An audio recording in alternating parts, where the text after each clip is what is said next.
ओम शांति। 18 अगस्त 2022। मीठे प्यारे बाबा के आज के मधुर महावाक्य। आज की मुरली के कुछ मुख्य पॉइंट्स।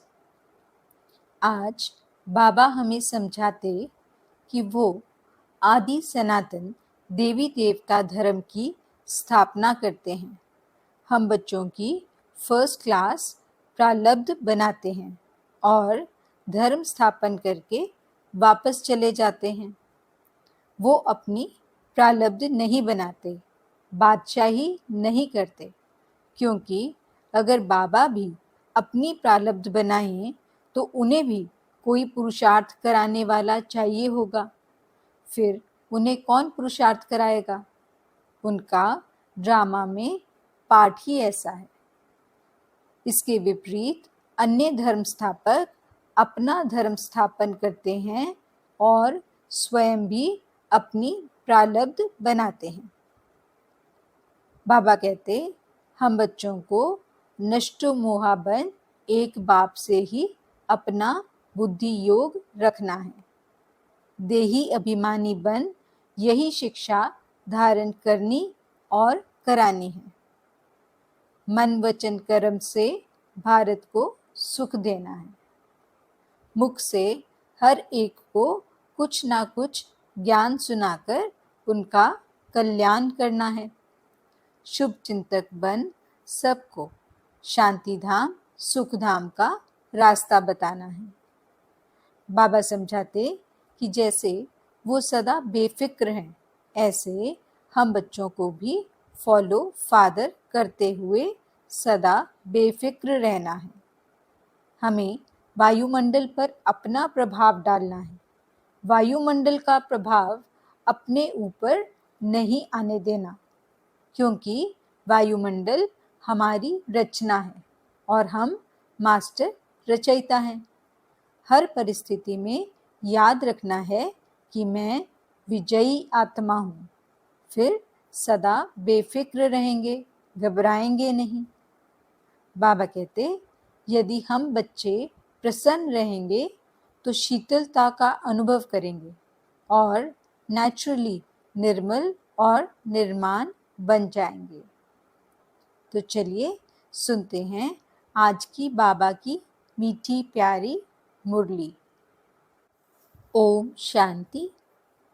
बाबा कहते, मीठे बच्चे, तुम हो रूहानी सर्जन और प्रोफेसर। तुम्हें हॉस्पिटल कम यूनिवर्सिटी खोल अनेकों का कल्याण करना है। प्रश्न, बाप भी धर्म स्थापन करते और अन्य धर्म स्थापक भी धर्म स्थापन करते, दोनों में अंतर क्या है? उत्तर, बाप सिर्फ धर्म स्थापन करके वापस चले जाते, लेकिन अन्य धर्म स्थापक अपनी प्रारब्ध बनाकर जाते हैं। बाप अपनी प्रारब्ध नहीं बनाते। अगर बाप भी अपनी प्रारब्ध बनाएं तो उन्हें भी कोई पुरुषार्थ कराने वाला चाहिए। बाप कहते, मुझे बादशाही नहीं करनी है, मैं तो बच्चों की फर्स्ट क्लास प्रारब्ध बनाता हूँ। गीत, रात के राही थक मत जाना, सुबह की मंजिल दूर नहीं। ओम शांति। गीत जैसे कि बच्चों ने बनाया है। गीत का अर्थ तो और कोई जान भी ना सके। बच्चे जानते हैं अब घोर अंधियारा पूरा होता है। धीरे धीरे अंधियारा होता गया है। इस समय कहेंगे घोर अंधियारा। अभी तुम राही बने हो सोजरे में जाने लिए अथवा शांति धाम पियर घर जाने लिए। वह है पावन पियर घर और यह है पतित पियर घर। प्रजापिता में जो पीयू बैठा है उनको तुम बाप कहते हो।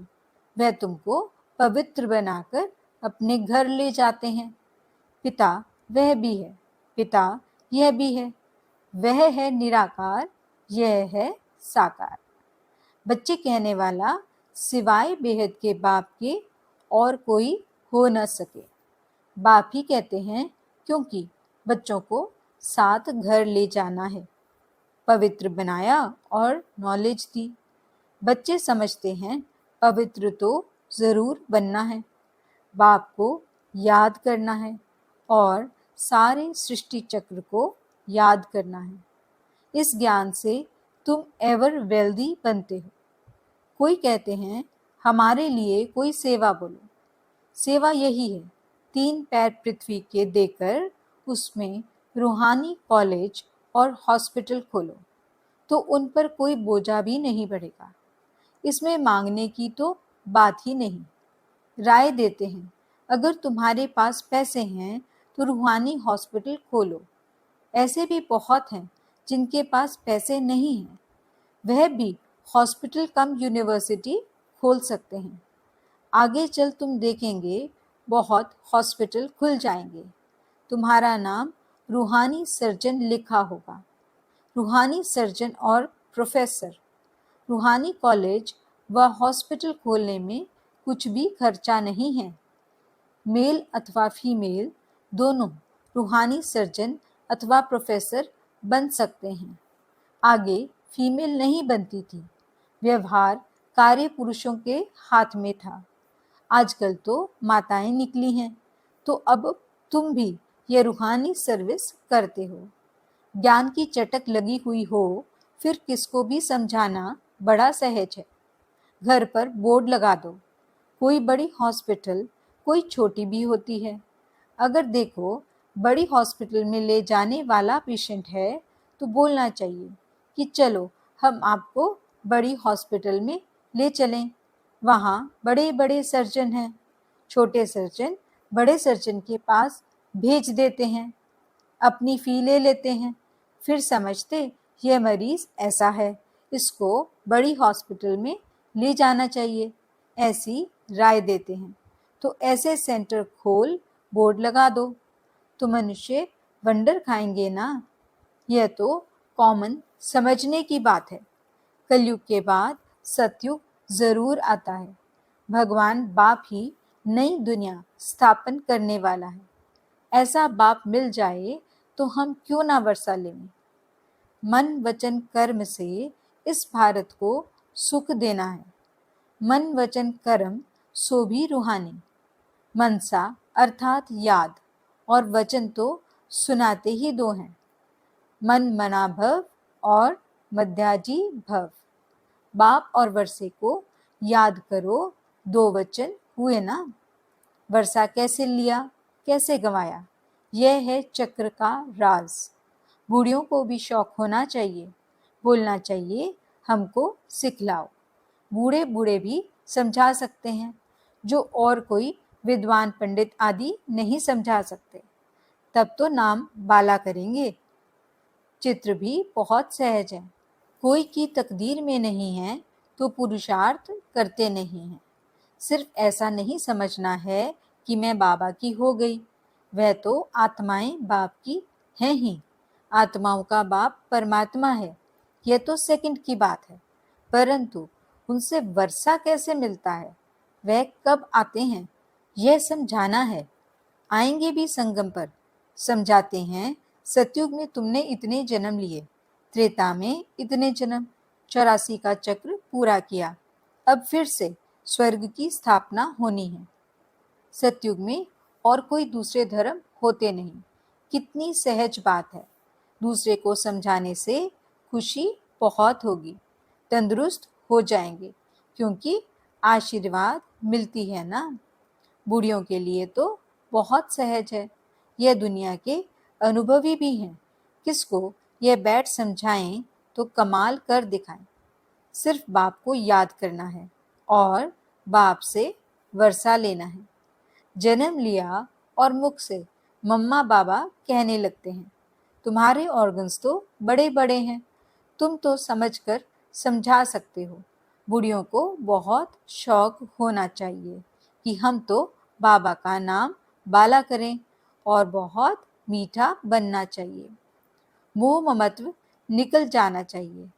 मरना तो है ही, बाकी 2-4 रोज जीना है तो क्यों ना हम एक से ही बुद्धि योग रखें। जो भी समय मिले बाप की याद में रहें और सब तरफ से ममत्व मिटा देवें। 60 वर्ष के जब होते हैं तो वानप्रस्थ लेते हैं। वह तो बहुत अच्छा समझा सकते हैं। नॉलेज धारण कर फिर दूसरों का भी कल्याण करना चाहिए।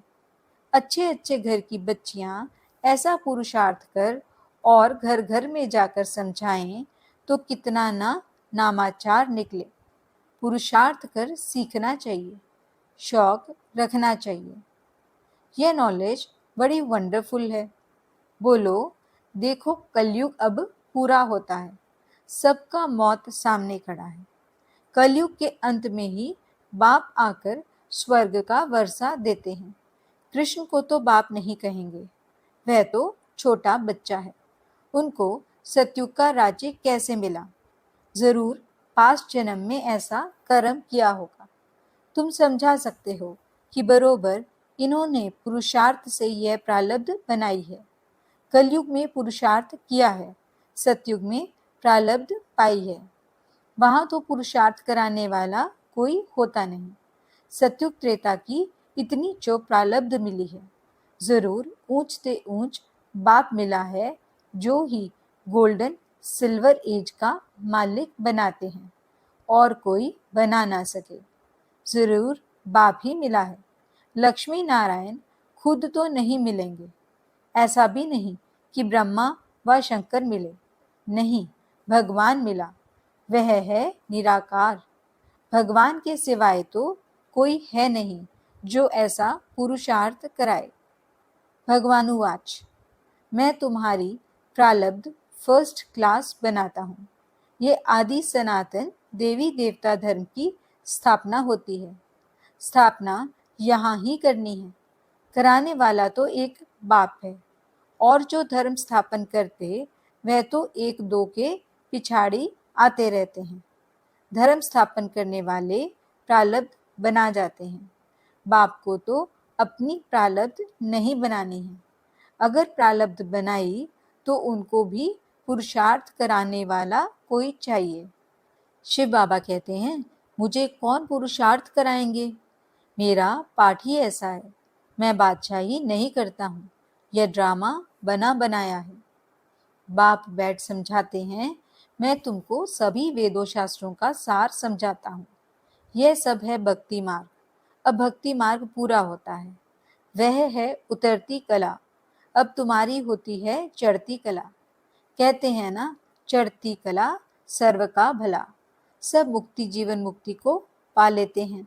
फिर पीछे 16 कला से उतरते उतरते 9 कला में आना है।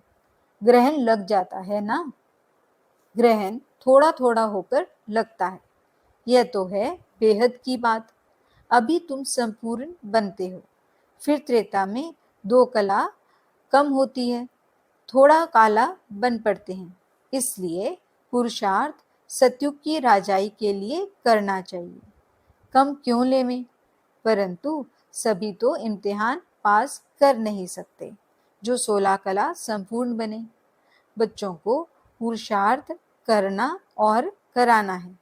इन चित्रों पर बहुत अच्छी सर्विस हो सकती है। बड़ा क्लियर लिखा हुआ है। बोलो, बाप स्वर्ग की रचना रचते हैं तो फिर हम नरक में क्यों पड़े हैं? यह पुरानी दुनिया नरक है ना। इसमें दुख ही दुख है। फिर जरूर नई दुनिया सतयुग आना चाहिए। बच्चे निश्चय बुद्धि हैं। यहाँ कोई अंधश्रद्धा की बात नहीं। कोई भी कॉलेज में अंधश्रद्धा की बात नहीं होती। एम ऑब्जेक्ट सामने खड़ी है। उन कॉलेज आदि में इस जन्म में पढ़ते हैं। इस जन्म में ही प्रारब्ध पाते हैं। यहाँ इस पढ़ाई की प्रारब्ध विनाश के बाद दूसरे जन्म में तुम पाएंगे। देवताएं कलयुग में आ कैसे सकते? बच्चों को समझाना बड़ा सहज है। चित्र भी बड़े अच्छे बनाए हुए हैं। झाड़ भी बहुत अच्छा है। क्रिश्चियन लोग भी झाड़ को मानते हैं। खुशी मनाते हैं अपने नेशन की। सबका अपना अपना पाठ है। यह भी जानते हो, भक्ति भी आधा कल्प होनी है। उसमें यज्ञ तप तीर्थ आदि सब होते हैं। बाप कहते हैं, मैं उनसे नहीं मिलता हूँ। जब तुम्हारी भक्ति पूरी होती है तब भगवान आते हैं। आधा कल्प है ज्ञान, आधा कल्प है भक्ति। झाड़ में क्लियर लिखा हुआ है, सिर्फ चित्र हो बिगड़ लिखित उस पर भी समझा सकते हो।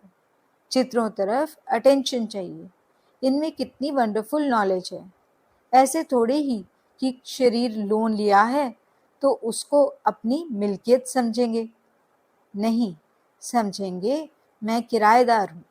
यह ब्रह्मा खुद भी बैठे हुए हैं, उनको भी बिठाना है। जैसे किसी मकान में खुद मालिक भी रहते हैं और किराएदार भी रहते हैं। बाबा तो सारा समय इसमें नहीं रहेंगे। इनको हुसैन का रथ कहा जाता है। जैसे क्राइस्ट की आत्मा ने किसी बड़े तन में प्रवेश कर क्रिश्चियन धर्म स्थापन किया। छोटेपन में शरीर दूसरे का था, वह छोटेपन में अवतार नहीं था। नानक में भी पीछे सोल प्रवेश कर सिख धर्म स्थापन करती है। यह बातें वह लोग समझ नहीं सकते हैं। यह बहुत समझ की बातें हैं। पवित्र आत्मा ही आकर धर्म स्थापन करती है। अभी कृष्ण तो है सतयुग का पहला प्रिंस, उनको द्वापर में क्यों ले गए हैं? सतयुग में लक्ष्मी नारायण का राज्य दिखाते हैं। यह भी तुम जानते हो, राधे कृष्ण ही लक्ष्मी नारायण बनते हैं, फिर विश्व के मालिक बनते हैं। उन्हों की राजधानी कैसे स्थापन हुई, यह किसकी बुद्धि में नहीं है। तुम जानते हो, बाप एक ही बार अवतरित होते हैं, पतितों को पावन बनाते हैं। कृष्ण जयंती पर भी सिद्ध करना है कि श्री कृष्ण ने तो ज्ञान दिया नहीं, जिसने उसको बनाया पहले तो उनकी जयंती मनानी चाहिए। शिव जयंती पर मनुष्य व्रत आदि रखते हैं, लोटी चढ़ाते हैं, सारी रात जागते हैं। यहाँ तो है ही रात। इसमें जितना जीना है उतना पवित्रता का व्रत रखना है। व्रत धारण करने से ही पवित्र राजधानी के मालिक बनते हैं। श्री कृष्ण जयंती पर समझाना चाहिए कि कृष्ण गोरा था, अभी सांवरा बन गया है, इसलिए श्याम सुंदर कहते हैं। कितना सहज ज्ञान है। श्याम सुंदर का अर्थ समझाना है। चक्र कैसे फिरता है। तुम बच्चों को खड़ा होना चाहिए। शिव शक्तियों ने भारत को स्वर्ग बनाया है, ये किसको पता नहीं। बाप भी गुप्त, ज्ञान भी गुप्त और शिव शक्तियां भी गुप्त। तुम चित्र लेकर किसी के भी घर में जा सकते हो। बोलो तुम सेंटर पर नहीं आते हो, इसलिए हम तुम्हारे घर में आए हैं, तुमको सुख धाम का रास्ता बताने। तो वह समझेंगे यह हमारे शुभ चिंतक हैं। यहाँ कनरस की बात नहीं। पिछाड़ी में मनुष्य समझेंगे कि बरोबर हमने लाइफ व्यर्थ गंवाई, लाइफ तो इन्हों की है। अच्छा, मीठे मीठे सिकिलदे बच्चों प्रति माता पिता बाप दादा का याद प्यार और गुड मॉर्निंग। रूहानी बाप की रूहानी बच्चों को नमस्ते। हम रूहानी बच्चों की रूहानी बाप दादा को याद प्यार, गुड मॉर्निंग और नमस्ते। धारणा के लिए मुख्य सार। पहला पॉइंट, नष्टो मोहा बन एक बाप से ही अपना बुद्धि योग रखना है। देही अभिमानी बन यही शिक्षा धारण करनी और करानी है। दूसरा पॉइंट, मन वचन कर्म से भारत को सुख देना है। मुख से हर एक को ज्ञान के 2 वचन सुनाकर उनका कल्याण करना है। शुभ चिंतक बन सबको शांति धाम सुख धाम का रास्ता बताना है। वरदान, बेफिक्र बादशाह की स्थिति में रह वायुमंडल पर अपना प्रभाव डालने वाले मास्टर रचयिता भव। जैसे बाप को इतना बड़ा परिवार है, फिर भी बेफिक्र बादशाह है, सब कुछ जानते हुए देखते हुए बेफिक्र। ऐसे फॉलो फादर करो। वायुमंडल पर अपना प्रभाव डालो। वायुमंडल का प्रभाव आपके ऊपर नहीं पड़े, क्योंकि वायुमंडल रचना है और आप मास्टर रचयिता हो, रचता का रचना के ऊपर प्रभाव हो। कोई भी बात आए तो याद करो कि मैं विजयी आत्मा हूँ। इससे सदा बेफिक्र रहेंगे, घबराएंगे नहीं। स्लोगन: प्रसन्नता की छाया द्वारा शीतलता का अनुभव करो तो निर्मल और निर्माण रहेंगे। अच्छा, ओम शांति।